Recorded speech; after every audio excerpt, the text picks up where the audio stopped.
Las fábricas que quemaron para que América Latina nunca se independizara de verdad. La independencia no se firma, se fabrica. Pero si destruyen tus herramientas, te condenan a ser cliente de tu verdugo. Nos dijeron que la libertad había llegado con las banderas y los himnos. Pero en silencio, destruyeron los tornos, cerraron los talleres, vendieron las plantas. Porque un pueblo sin industria no es libre, es mercado cautivo. Y eso es lo que querían.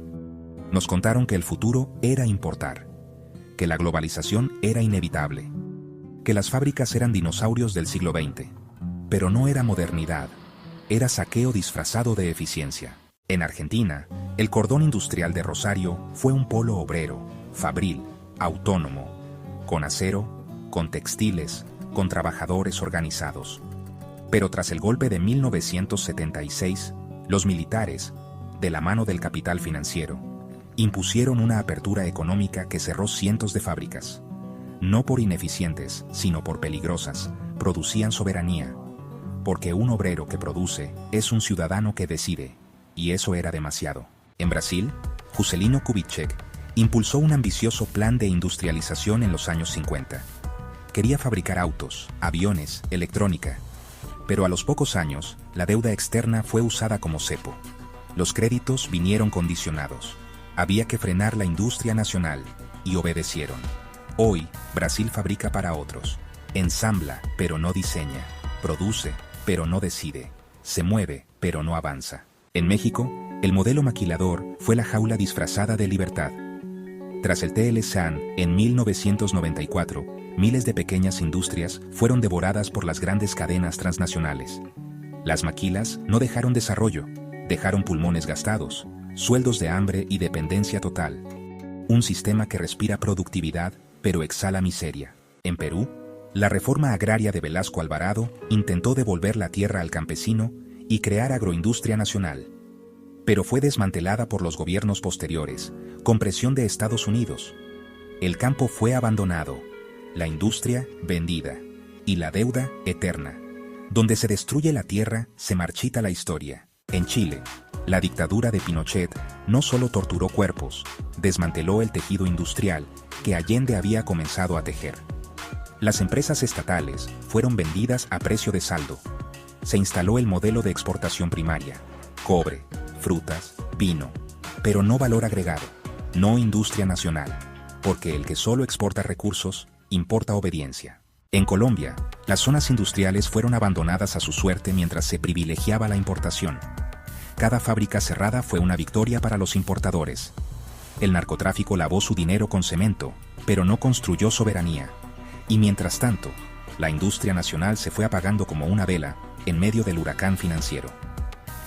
La independencia no se pierde en un golpe, se pierde en silencio, en cada empresa que cierra sin que nadie proteste. Nos dijeron que la apertura traería competencia, pero la competencia fue masacre económica. Nos dijeron que el libre comercio nos haría modernos, pero solo modernizaron la dependencia. Los tratados de libre comercio fueron tratados de libre saqueo. El FMI y el Banco Mundial impusieron reformas estructurales que exigían privatizar, vender, cerrar, desregular, pero nunca exigieron fabricar dignidad. La industria no fue abandonada, fue ejecutada.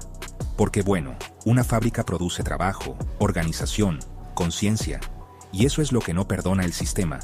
Un obrero que piensa, una mujer que dirige, un pueblo que produce lo que necesita. Un país que no fabrica lo que necesita es como un cuerpo que no genera su propio calor. Depende del abrigo de otros, y ese abrigo siempre viene con condiciones. Nos hicieron creer que la solución era ser proveedores de materias primas.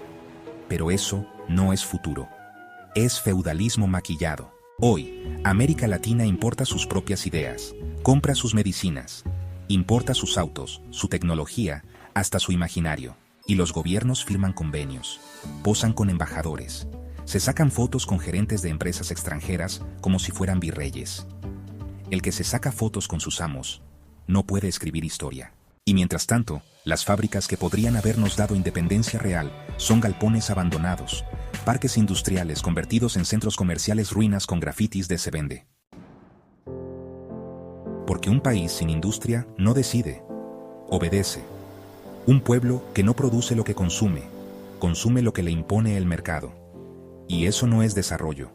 Es esclavitud en cuotas. ¿Qué independencia puede haber si no hacemos ni nuestros zapatos? ¿Qué soberanía si nuestras telecomunicaciones dependen de empresas extranjeras? ¿Qué libertad si no tenemos ni fábricas de herramientas? Nos vendieron una economía abierta, pero abierta para que entren los buitres. La industria no murió, la mataron, con tratados, con deudas, con traidores de cuello blanco. Y cada vez que un país quiso industrializarse, le mandaron una crisis, un golpe, una misión del FMI. No fue error, fue diseño. Porque el obrero organizado da miedo. Porque la fábrica dignifica. Porque la industria nacional crea memoria, futuro y rebeldía. Y por eso la apagaron. Un país que no fabrica lo que necesita, termina alquilando hasta su dignidad. Y bueno, cuando no quede nada por vender, solo quedará la vergüenza de haber confundido dependencia con globalización. La independencia no se firma, se produce. Y nos la vienen saboteando desde el primer tornillo que dejamos de hacer. Escrita por Manuel Fernando González Villamil.